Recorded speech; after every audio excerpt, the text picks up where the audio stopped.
Bismillahirrahmanirrahim. Assalamualaikum warahmatullahi wabarakatuh. Saya Marcella Hilda Yuniarto dari kelas 2B Pendidikan Anak Islam Usia Dini. Di sini saya akan menceritakan tentang kisah Nabi Yusuf. Selamat menyaksikan. Pada suatu hari, Nabi Yakub dan kedua anaknya Yusuf dan Bunyamin sedang bercerita. Mereka terlihat sangat gembira, hingga membuat 10 saudaranya itu menjadi iri. Rasa sayang dan cinta yang ditunjukkan oleh Nabi Yakub dan Yusuf ternyata telah menimbulkan kebencian. Dalam sebuah pertemuan rahasia, saudara-saudara Yusuf yang iri hati berkumpul untuk membuat sebuah rencana keji. Salah satu mereka berkata, "Sesungguhnya Yusuf dan Bunyamin lebih dicintai oleh ayah kita daripada kita sendiri, padahal kita adalah anak dari ayah juga. Bunuhlah Yusuf atau buanglah dia ke suatu daerah yang tidak dikenal supaya perhatian ayah kita bertumpah kepada kita semua," ujar salah satu saudara Yusuf. Yehuda, anak keempat Nabi Yakub, tampaknya tidak sependapat. Ia berkata, "Janganlah kalian membunuh Yusuf, tapi masukkanlah dia ke dalam sumur yang sering dilewati dan dijadikan tempat peristirahatan para musafir. Dengan demikian, jika para musafir itu menemukannya, mereka membawanya jauh dari kita. Mungkin nanti Yusuf akan dijual sebagai budak. Setelah itu, kita bertobat kepada Allah atas dosa-dosa kita dan menjadi orang yang senantiasa berbuat baik." Akhirnya mereka mewujudkan dengan pendapat Yehuda. Kemudian mereka merencanakan cara membawa Yusuf tanpa ada keberatan dari ayah yang selalu khawatir dengan keselamatan Yusuf. Pada suatu malam, Yusuf bermimpi. Ia bermimpi melihat 11 bintang, matahari, dan bulan bersujud di hadapannya. Ia begitu sangat kaget, dan ia begitu terkesan dengan mimpinya.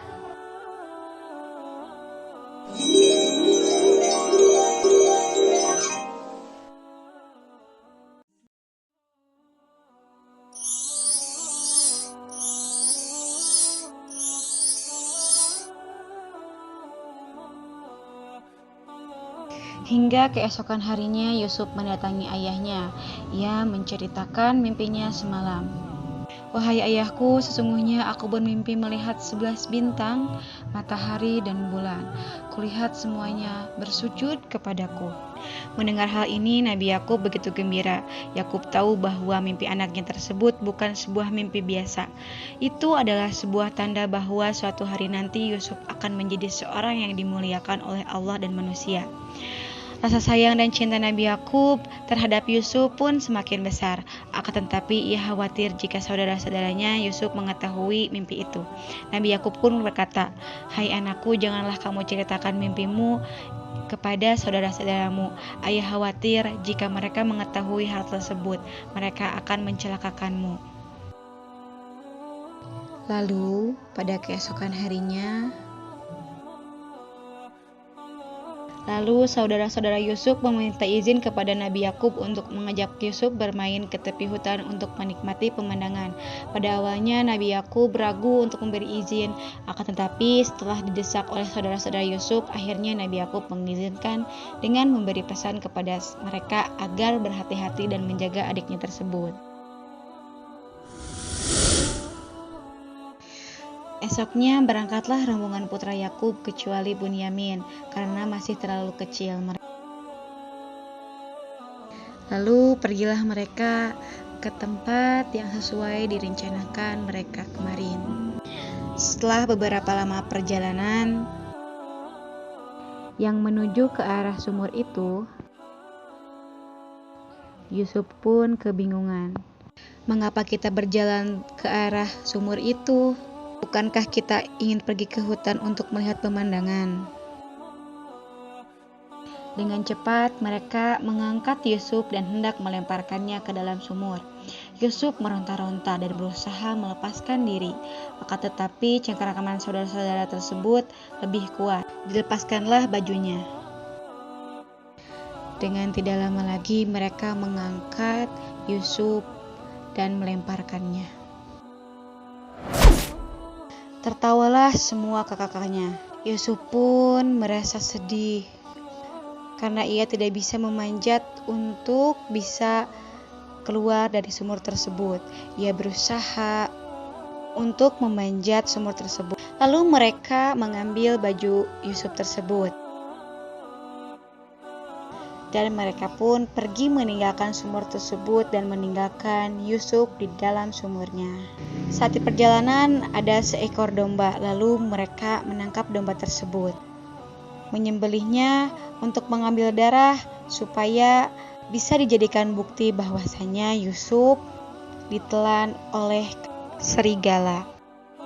Pada sore harinya mereka datang kepada ayah mereka. Sebelum memasuki, mereka berakting untuk menampilkan wajah sedih supaya ayah percaya. Mereka datang sambil menangis.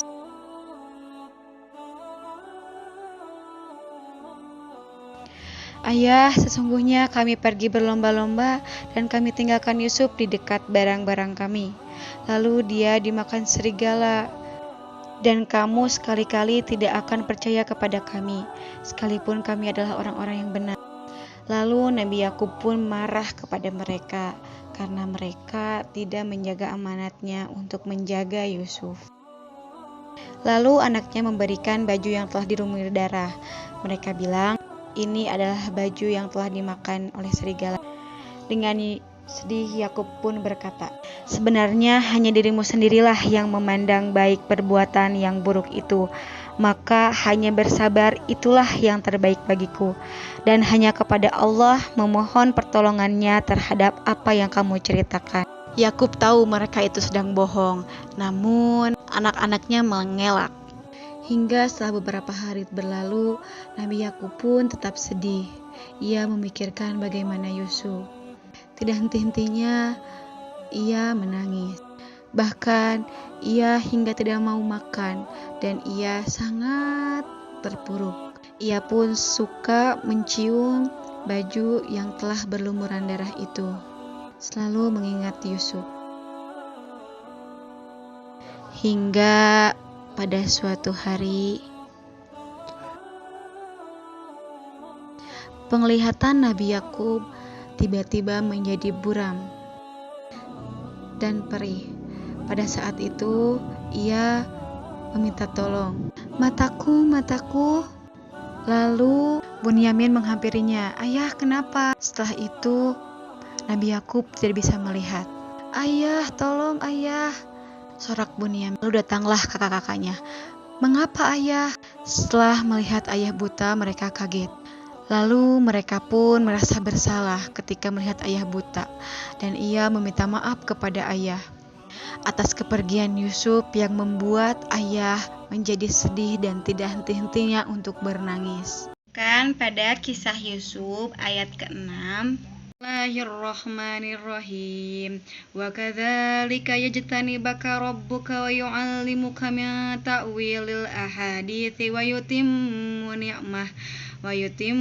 ni'matahu 'alaika wa 'ala ali Ya'qub kama atammaha 'ala abawaika min qablu Ibrahim wa Ishaq. Inna rabbaka 'alimun hakim. Shadaqallahul azim. Dan demikianlah Tuhan memilih engkau untuk menjadi nabi dan mengajarkan kepadamu sebagian dari takwil mimpi dan menyempurnakan nikmat-Nya kepadamu dan kepada keluarga Yakub, sebagaimana Dia telah menyempurnakan nikmat-Nya kepada kedua orang kakekmu sebelum itu, yaitu Ibrahim dan Ishak. Sungguh Tuhanmu Maha Mengetahui, Maha Bijaksana. Hikmah dari kisah Nabi Yusuf ini, ia yang tidak sombong dengan ketampanan, menahan hawa nafsu, bersikap sabar, pasrah dan tawakal kepada Allah. Relevansi kisah Nabi Yusuf dengan pendidikan anak usia dini, yaitu dengan menceritakan kisah ini kita bisa memberikan pelajaran kepada anak didik kita untuk senantiasa sabar, tawakal, dan rendah hati kepada siapapun, baik kepada sesama teman ataupun kepada yang lainnya. Dapat diberikan pelajaran juga kepada anak. Dalam kisah ini pula kita tidak boleh sombong atau ria atas apa yang telah kita miliki. Dicukupkan sekian dari saya. Mohon maaf bila ada kesalahan, karena kesalahan datangnya dari saya, kesempurnaan hanya milik Allah. Terima kasih. Wassalamualaikum warahmatullahi wabarakatuh.